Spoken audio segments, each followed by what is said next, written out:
Hey there, everybody. How's it going? Welcome back to another awesome episode of On the Throttle with Jackie Van Ham and my buddy Josh. Reunited for another fun episode out here. Finally. Josh and I both have been running around all over the place doing awesome stuff in Absolutely. motorcycling, but we had to jump on the show today because there's a lot of really exciting news going on. I'm going to be chatting literally from one end of motorcycling all the way to the other end, starting with a little bit of electric news, EV news from the folks at Honda, and talking a little bit about some V twin racing. And what do you got going on in your neck of the woods, Josh?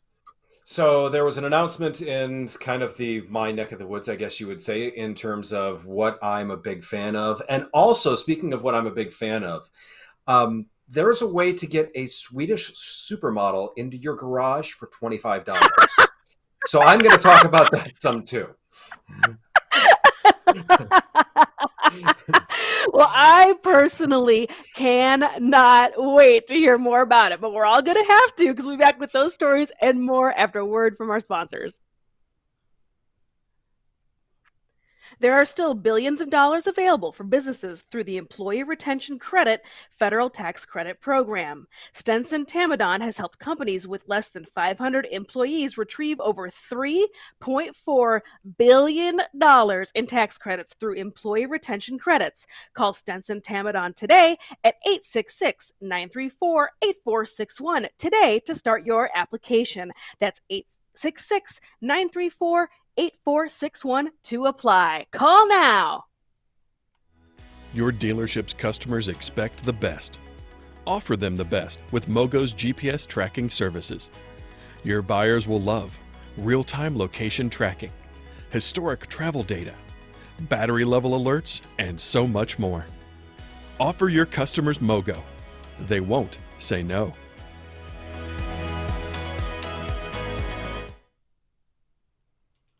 Well, welcome back, everybody. If you are just now joining us, if you are new to the program, hey, how's it going out there? Thanks for watching. If you've been watching every single week, just to let you know, this is our 50th show, Josh. Almost an entire year of talking motorcycling and power sports out here. Thanks to everybody who's been staying tuned and following along. As Yes. Thank you always, all. thanks for clicking, liking, and sharing all of these videos with your friends who love hearing about awesome things going on out here in the world of motorcycles and power sports. So for today, for my first story, Josh, finally, finally, I have found news. They have started talking. They've started making noise. And they is the folks over at Honda Motorcycles. So a couple of weeks ago, I brought you a story talking a little bit about how Team Green was indeed going green. And that was the folks over at Kawasaki finally revealed their big plans for how they are going to be pushing out EV bikes in the next handful of years. They made this great big huge claim of how they were going to crank out, I think, like 10 bikes in the next handful of years, which I am very curious to see how that's going to happen because it is tick tock, tick tock, tick tock. They've only got 2 years before their deadline of what they're claiming they're going to crank out 10 new bikes.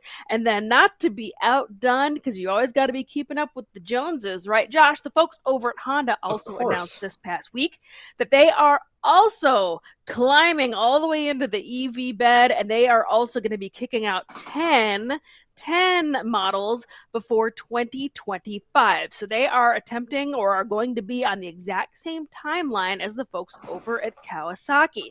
They released this in not only a press release, but they also had a presentation, which is where these images are coming from. The slide on your screen, obviously a very shrouded in mystery sneak A little peek cryptic. behind the scenes, but still super interesting looking. Josh, what bikes do you think those are on the screen right now, by the way? What kind of models do you think those are? I've got the press release, but I want to pick your brain and see what you think these models are actually going to be. I mean, to me, the one obviously is scooter-esque. The Yeah, other two, to me, I mean, they have that. If that one's scooter-esque, the other two, I don't want to call them Grom-esque, but they are targeting yeah. that. Hey, get them in the door market. Yeah, I'm curious to see what happens, and your guess is going to Me be too. just as good as mine. But let's talk a little bit more about what they've got going on. Honda announced plans for carbon neutral future and a goal of introducing 10 or more electric motorcycles by 2025, including 3 mid-range models and a youth model for North America.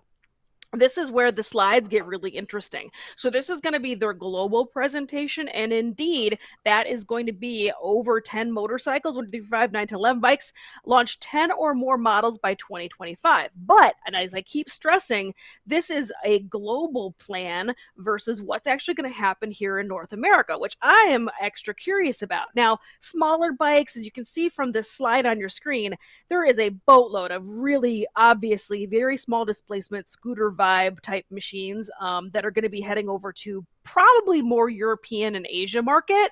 So I'm really curious about what that means for North America. Until now, Honda's been very tentative when it comes to electrification, with its main focus being on developing swappable battery packs for electric two-wheelers.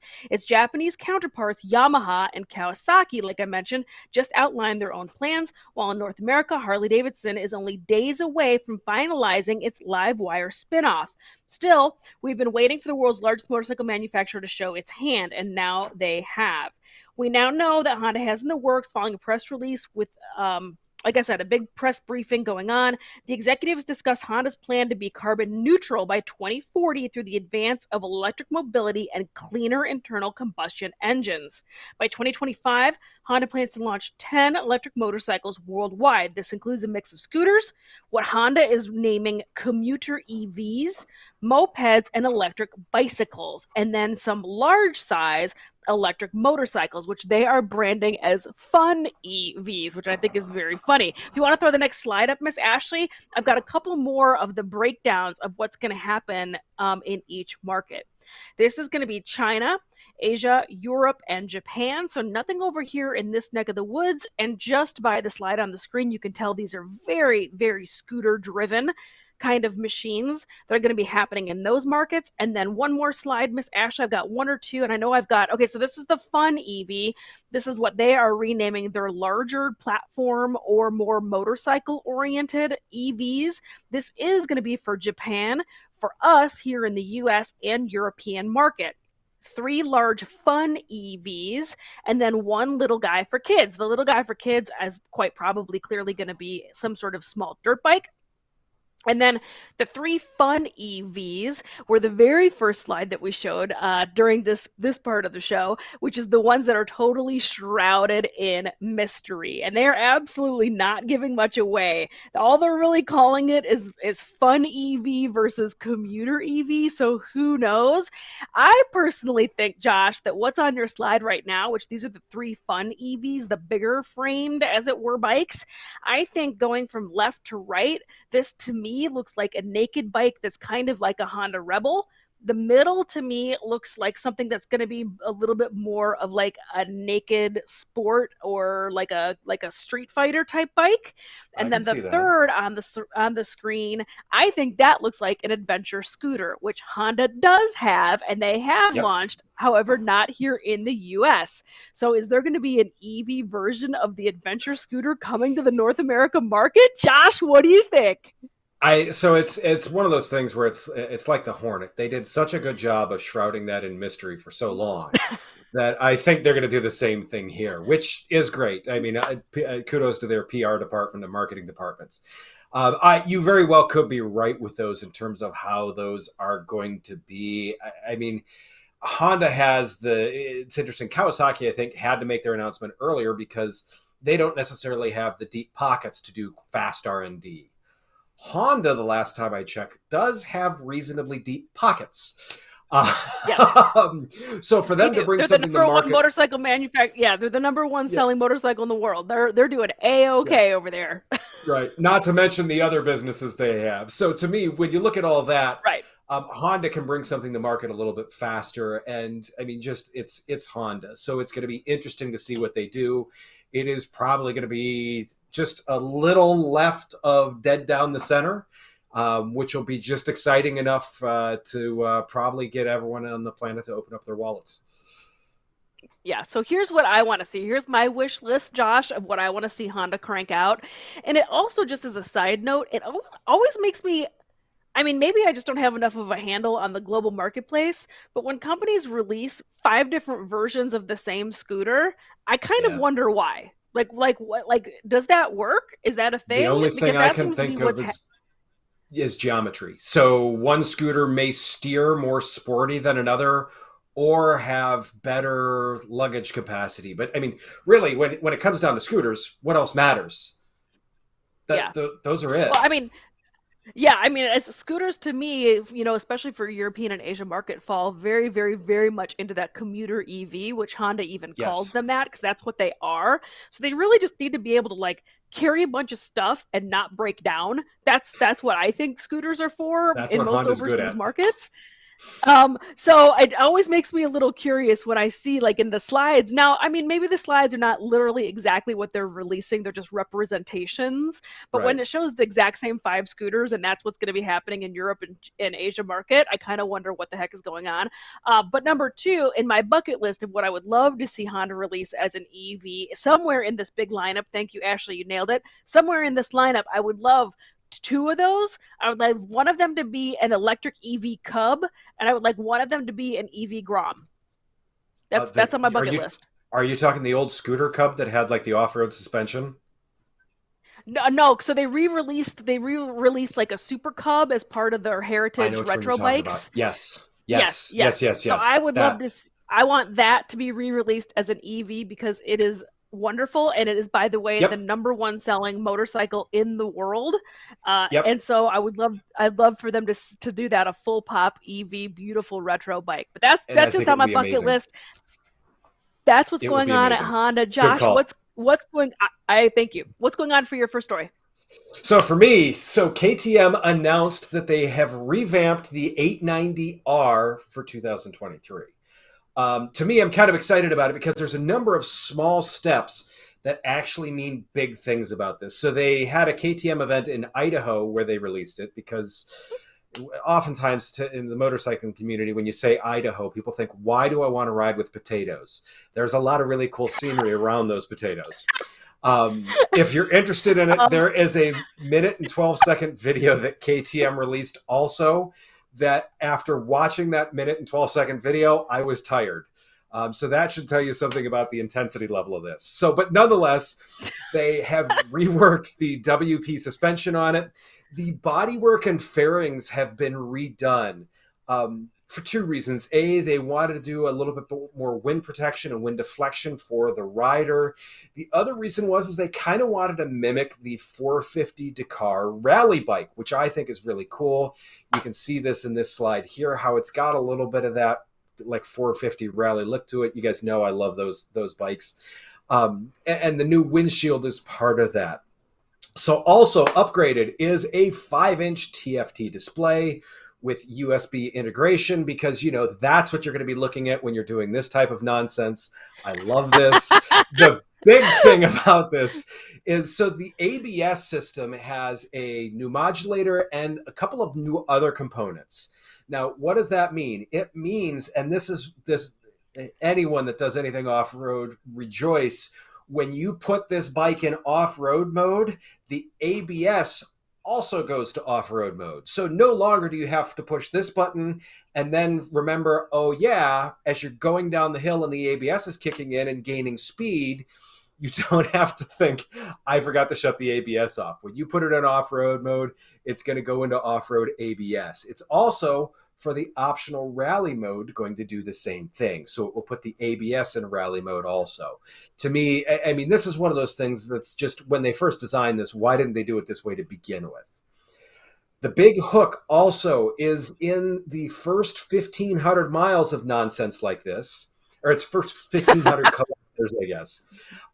They are offering a try before you buy on the electronics package. So many people, I mean, these electronic programs become very expensive to add into the motorcycle, and it's kind of tough to be like, yeah, I'm willing to spend X dollars on this thinking I'm going to use it. So for the first 1,500 kilometers, you've got full access to every computer program on this.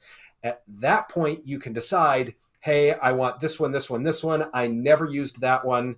This is the on-road program. Why did they even put that on this bike? So you can pick and choose what programs you'd like to purchase with the motorcycle. To me, there's so many more companies doing these additional software bundles and things of that nature. I'm glad KTM is finally looking at it as a sales tool, saying, hey, try it, see which ones you like. More than likely, people are going to be like, I want all of them. Here's my money. I'm going to make it rain in the dealership. You have that option to at least see what ones you're going to use. And to me, it's a great sales tool. So I'm all for this. I love the new look of it. What are your thoughts here, Jacqui? Is this the right time for this? So first of all, you started talking about potatoes, and I immediately zoned out and did not listen to you anymore because I was thinking about baked potatoes and French fries. Yeah, no, I Because can't blame I am team fries before guys. So I love me a French fry, and so I kind of zoned out. But then you got me back into the fold when you were talking about the technology that's on this bike, because this Yeah. is such an interesting point. Bikes right now have so much technology on them. The Yep. computers that are in them are so intense and so smart, and there's so much going on. And I think it is really smart for them to embrace the fact that the kind of like subscription model is the word I'm going to use for lack of a better phrase, Yes. but the Best way to put subscription it. model of being able to add and flash the software on your own bike, whether it's done at the dealership or perhaps even done through a laptop. I think this is so clever because there's so much going on out in the marketplace because, again, of all these crazy computers, that if you want your bike to handle a little bit Yep. different or deliver power a little bit differently, you have to go pay a third party to flash your bike. And it's Yep. hundreds of dollars that now potentially can void your warranty. That now not only is the dealer missing out on that money, the manufacturer's missing out on that money, and the people want to do it anyway. So why not go straight to the source and just offer the flash? Offer the program, offer the software directly to the consumer or to the consumer via the dealership. And that way everybody makes more money. It doesn't invalidate the warranty. Everybody's Yep. happy. Everybody's hunky dory because people are going to do it regardless. So I think that was kind of a very, very interesting thing that you brought to the table today. And it's a great bike, and these shots are outrageous. Look at that huge belly pan. Like, this thing means the business. This is totally Yeah. bananas. I love it. I get it. I think it's super cool. But I think the potential for this to be the future of how we dial in and customize not only the bikes but customize the computers on the bikes, Yep. that is what's really interesting to me. So For with sure. all that being said, now we're going to talk about the exact opposite end of the spectrum, because we are going to talk about Josh's favorite race series that I love to give him a hard time about, and that is V-Twin Racing. So it is indeed King of the Baggers announced a brand new king for this season. This just happened last weekend at NJMP, New Jersey Motorsports Park. And the folks over at Indian Motorcycle have taken the crown back once again. They won the very first inaugural season of King of the Baggers. The second season, it did go to the Harley Davidson team. And then this year, it was super close, neck and neck battles going on for the championship. And the folks over at Indian Motorcycle managed to pull it out. So let's chat a little bit about this weekend's races. Tyler O'Hara secures the 2022 King of the Baggers Championship with Indian Motorcycle Racing and S&S Cycle. This past weekend at NJMP, Tyler O'Hara battled through rain-soaked conditions to finish second in the main event, earning the necessary points to capture the 2022 Mission King of the Baggers Championship for Indian Motorcycle Racing and S&S Cycle. This is the second King of the Baggers Championship in 3 years for O'Hara and the Indian Motorcycle Racing S&S team in the increasingly popular Moto American Bagger Racing class. So this is why I think that this is extra interesting. Just to talk about the race real quick, and then I'll get into what I think is interesting about it. It was an afternoon rainstorm that spoiled the best laid plans for the points leader, who was Wyman, who's over at Harley Davidson, and served up a golden opportunity for O'Hara and teammate Jeremy McWilliams, who both thrive in wet conditions. Starting from the fourth and fifth positions, respectively, O'Hara and McWilliams jumped out to a fast start, overtaking Wyman and Vance & Hines Harley Davidson rider James Rispoli, and moving into second and third position, respectively, coming out of turn turn one. This allowed McWilliams to slow the pace for the field behind him, including Wyman, and create breathing room for O'Hara, who consistently maintained pace behind race leader Kyle Wyman. With an added level of urgency thanks to McWilliams' stifling efforts, the younger Wyman made an aggressive outside pass on McWilliams and immediately began aggressively pushing to close the gap with O'Hara. Ultimately, however, low-siding and sliding into the infield into the second lap. Although he was able to get back on his bike and continue the race, Wyman fell to the back of the pack, while O'Hara stayed close behind the older Wyman brother, holding his second place position to the finish and capturing his second King of the Baggers championship. Even though it's the rider that it's one rider that earns the championship, this was a situation where the support from Jeremy and our ability to work together made all the difference. I could not be more grateful for his support and the tireless work of Indian Motorcycle and the S&S team. Now, here's why this is interesting. I think this is super fascinating. I am a fan of this race series. I love inappropriate bike racing. I love watching 500 plus pound baggers being pushed to the limits on road racing courses. It is terrifically exciting racing, no matter if you are a fan or not. It is crazy. It is super exciting. It is bananas. As I mentioned in the recap, Wyman did end up sliding out and picked up this 500 plus pound bike on by himself, which is just like sheer adrenaline running through his body to pick up this slippery hog in the infield at NJMP. So it's just great racing. It's loads of fun. I'm a huge fan of it. This is why I think it's really fascinating, though, is that this is bringing out a lot of new people to this race. A lot of people are plugging in, watching, and cheering this on. I did have a really interesting conversation with somebody who was a bit of an insider over at a different race series, which is American Flat Track Racing, which is our pro level dirt track level race series here in the US. And they have mentioned that Harley Davidson, for all intents and purposes, is really pulled out of AFT. They have been clocked out of there for the past handful of years. They had a very, very unsuccessful attempt to go head to head with Indian Motorcycle. They were absolutely squashed over at AFT by the team over at Indian Motorcycle, who have just dominated the series for years and years and years now. But because this King of the Bagger is really proving, the proof is in the pudding. The crowds are coming. They're coming to the stands. They're packing it out. They're watching it on TV. They're buying the parts. They're buying into this from a marketing effort. There is a little bit of conversation from my insider over at AFT saying that Indian Motorcycle is also making plans to quietly withdraw from the American Flat Track Race Series. Now, this is all a bit of hearsay, but it is from somebody who knows what they're talking about, so I believe it to probably be true when I see all of this effort going into this race series over at Moto America. They have not released, not to my knowledge. I've not seen, I didn't grab it fast enough. I'm not going to lie. I didn't grab it fast enough. I didn't grab what the 2023 calendar looks like, but they did add more dates that included King of the Baggers in the 2022 season. So it makes me wonder, are they going to uptick and add more for 2023? Performance baggers and their parts and things and stuff are selling. A lot of companies are putting an awful lot of money and an awful lot of effort into this space. So I'm curious to see what that happens with American Flat Track Racing. And that is my story for today. Josh, what do you got to say about that?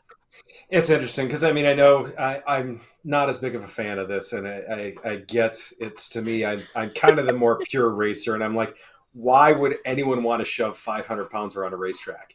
In the same sense, it is, awesome. this is the classic race on or win on Sunday, sell on Monday. And when you look at superbike and sport bike sales, they have declined year over year over year over year. And the ones that used to have sport bikes, super bikes, whatever, are now more towards that V-twin type stuff. So to me, it makes sense to see, and I'm glad to see the success of this and to bringing people back to tracks and everything like that. I really am. It may not be the racing I'm interested in. I'm still really glad to see it. And to me, it's that, once again, win on Sunday, sell on Monday. And if this is how companies are able to do it, I wouldn't be surprised if we saw other manufacturers try and jump in. Yeah, for sure. And I can already smell that that's what's cooking over there. I'm seeing Yeah. many other companies that are more mid-size who especially aftermarket companies for V-twin. Of course, that's what makes sense here. Yep. Jumping in on this and becoming sponsors, becoming class sponsors, and as Yep. well as putting money where their mouth is and fielding their own efforts to go racing with King of the Baggers and Bagger Makes Racing sense. League. So, we'll all have to wait and see what happens for 2023, but I think it's very interesting. And congratulations to the folks over at Indian Motorcycle. A great race season, hard fought effort, For and some sure. awesome racing. Now, what's going on for your second story today, Josh? So, when I was told I had the chance to put a Swedish supermodel in my garage, I was kind of excited. When I saw the picture of this Like you drop-dead trapped one gorgeous, yeah, with no, like a when I leg, saw the like. picture of this drop-dead gorgeous, just sexy beast right here, I Uh huh. mean, this was better than what I even like alluded to. When I saw this, I was like, be still my heart. This is amazing. So, this is the special edition BDR 2022 Husky Norden 901. Now, the BDR, the Backcountry Discovery Routes, they are a 501c3 nonprofit. They are the ones that go out and make these incredible routes, incredible videos. Go look at them. The scenery alone is ridiculous. It's why some of us go out and ride off-road and in the dirt and stuff like that. It's to see these types of things. And this group is gracious enough to spend the time, money, and effort to put together these routes and get this incredible video to show why we should be out there. This specific bike is basically, it is a way to stuff about $30,000 in your garage for only $25. One entry is $25, 5 entries is $100, and 15 entries for $250. Yes, I'm already digging around in my couch cushions, and I already looked through Jacqui's cookie jar for money. TourTech, WP suspension, Yoshimura, Cyclops, Triple Clamp Moto, Black Dog, and more all were involved with this. It's got suspension upgrades, obviously the graphics package, slip-on exhaust, GPS. Unfortunately, it does not include the skills that I would need to do this. I'll work on those. The winner is to be announced January 20th, 2023 at 1 p.m. Pacific Standard Time. You can be pretty sure that I am dumping my wallet out in this because this is my chance at a new bike.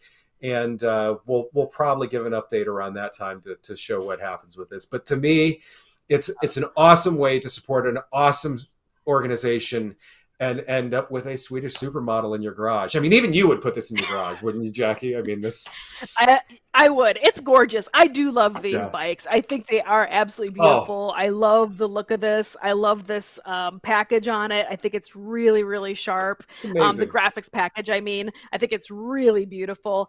And I love me a raffle, Josh. I'm not gonna lie. I will be clicking on over and I will be buying some tickets because I am a sucker for a raffle. If you win instead of me, I'm going to be pissed.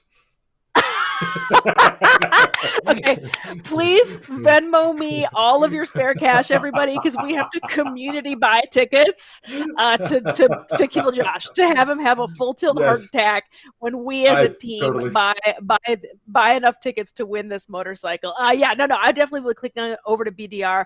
They do rad stuff. They It's promote cool amazing. off-road rides and beautiful scenic, cool things. I love and support anybody who's out there doing and helping to organize and inspire people to go out and live their Yep. best lives on two wheels. So I'm also a fan of the Well BDR put. folks. So I think that that's great, and I will be clicking over as soon as we get done with today's program and going and buying some tickets for sure. Don't you even think twice about it. Put my name on him. Put my name on him. Well, we'll see about that. But thank you so much, everybody, for tuning in to another Yes. great episode. As always, thanks for clicking, liking, and sharing all of these videos. And just FYI, I've got some buddies that watch this program as like a podcast. I mean, it's fun to watch Josh and I on the screen, but you can also just turn this on in your car and just listen to it while you're commuting or doing For whatever you got to sure. do. I think this also transfers and makes a heck of a podcast. So there. So if you're Agreed. looking for another way to get all of the new news, but don't have time to sit and watch, you can just listen to us while you're doing Or whatever don't you want to look do, at work me. out, or don't want to look at Josh for sure. I mean, I don't blame you. I've asked No, multiple times for him to wear a helmet during this program, and he just refuses to do it. But correct. as always, thanks for tuning in, everybody. Have an awesome rest of your week, and we will see you next week.